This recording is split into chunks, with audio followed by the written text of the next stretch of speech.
With the petition, it just reinforces everybody's feeling in and around Eau Claire that perhaps there's another way to go about this.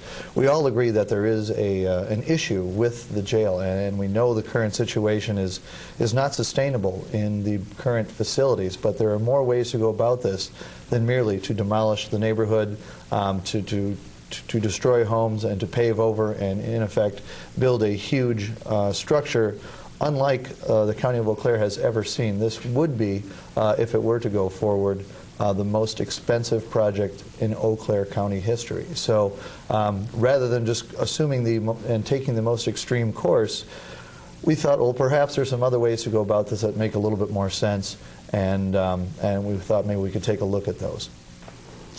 I want to give you a little bit of a history regarding the courthouse. Of course, the courthouse has been in the neighborhood for many, many years. It's been there since 1873. And back in the old days, in the 1870s, you could clearly see that the courthouse was part of the neighborhood. Nowadays, when you think of the courthouse, it's already consumed a number of city blocks. But in the old days, you could almost mistake it for somebody's home. It wasn't that large. It wasn't that much of a monstrosity along the riverfront, along the sidewalks, and right in the heart of a very thriving and successful and affluent residential neighborhood. However, of course, things have changed since 1873. What I'd like to do then, just to give you kind of an idea, is to present to you the changes that have occurred with this courthouse since 1873. And as we can see, perhaps to no major surprises, that the courthouse and jail have acquired more and more residents over the course of time, and therefore the courthouse and jail facility have needed to expand since the early days of kind of the more user-friendly, neighborhood-friendly courthouse that existed to what we see today. And so I will take a second here, and hopefully you can see what I mean by the major changes that have occurred over the last 130 to 40 years. Okay. You want to put some slides up for them? Okay. Here's the original courthouse. You see the courthouse more or less in the middle of the screen, and just below that is the jailhouse. Adjacent to it, right across, is that Oxford Street there, or 2nd. Anyway, you'll see Lake Street on the right side of the screen. That's Grand Avenue. On the left side of the screen, it used to be called Bridge Street, but then later was changed to Grand Avenue. So there you have the squarish structure is the courthouse. The more rectangular one is the jail. What year was this about? This was when people say the original courthouse, this is the year they're referring to, okay. 1873. However, the original courthouse was across the river where Wilson Park is now. So, so this wasn't even the original courthouse, but nonetheless, many times you hear it reference the courthouse. Okay. The original one was located in this section. A few years later, they added on to the jail. You can see just a small addition. This was in the early to mid-1900s. Not a big deal. Once again, keeping with the neighborhood. It's not this huge structure that's starting to consume blocks of residential areas. Then things start to add a little bit more quickly. This was after World War II. We had they added a boardroom. Eventually they took out the jail across the street. Pretty soon, of course, with the advent of the automobile after World War II, they needed parking. So all of a sudden, the courthouse and jail facilities started to gobble up all kinds of land for parking in general. Of course, with every addition, that was one more house or a number of houses that were consumed each time. Fast forward up to 1971. We have an expansion on the north end, or sorry, 73 to the south end expansion.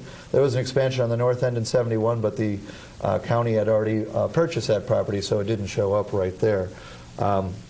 We added another a little bit further in these later 70s, now stretching all the way to Lake Street. A couple years later, more parking was needed. Add on a few more parking spots a number of years after that. Now we're up to the 1980s or so.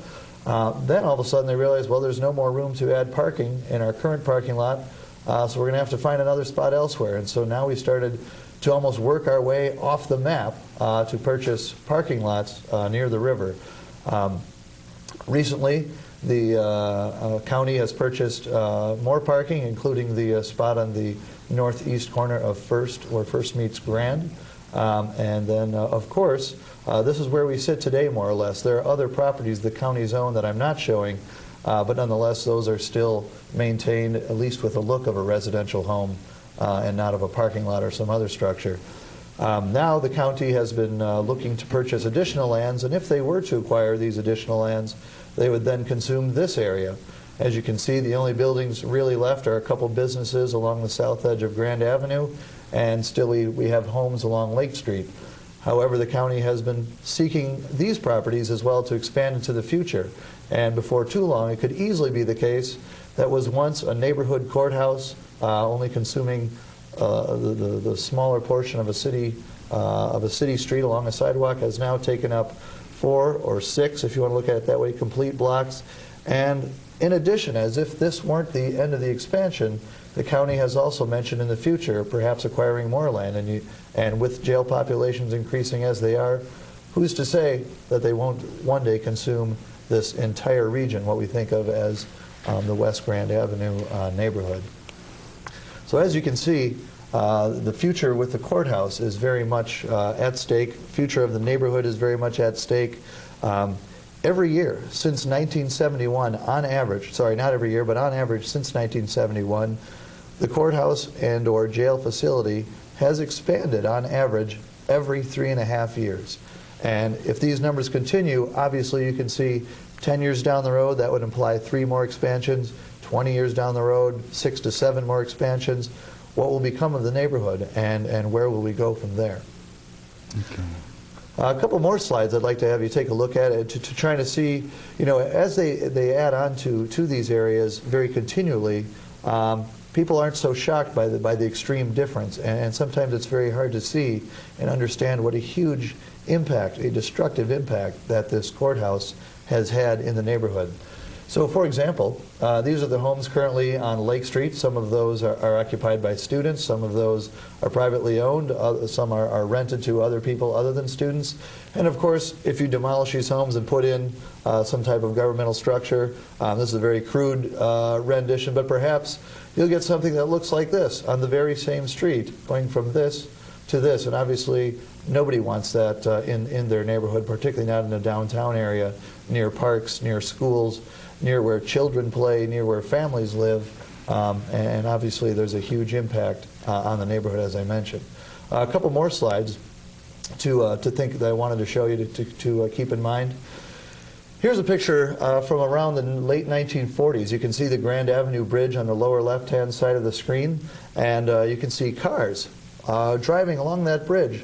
Again, you can see the courthouse up to the upper right-hand corner of the screen, but it's hard to see, and that is because it's covered in trees. There are no parking lots around the courthouse to expose it. We can see that it is, even at this time in the 1940s and 50s, you could argue it was still part of the neighborhood. However, of course, with each expansion, each parking lot, this is no longer a neighborhood. This has just become a compound of cement for government services.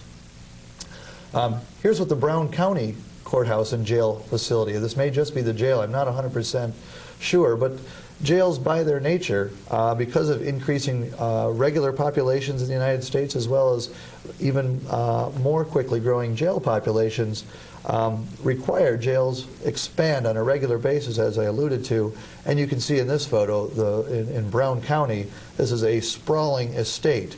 And of course, if you put something like this in the downtown, before too long, as we theorized a minute ago, perhaps this is what our West Grand neighborhood is going to look like in the not too distant future.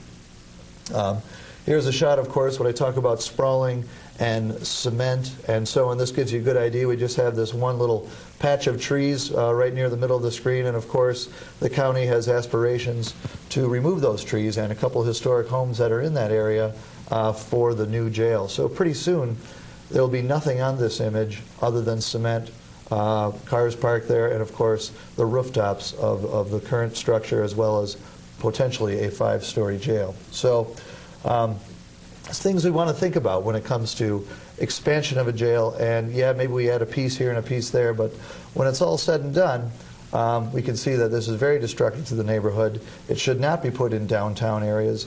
No, try to think of another city that has had the idea of taking their downtown riverfront residential neighborhood and turning it into a jail. I cannot think of any other city that wouldn't just die to have a riverfront like we have here in Eau Claire.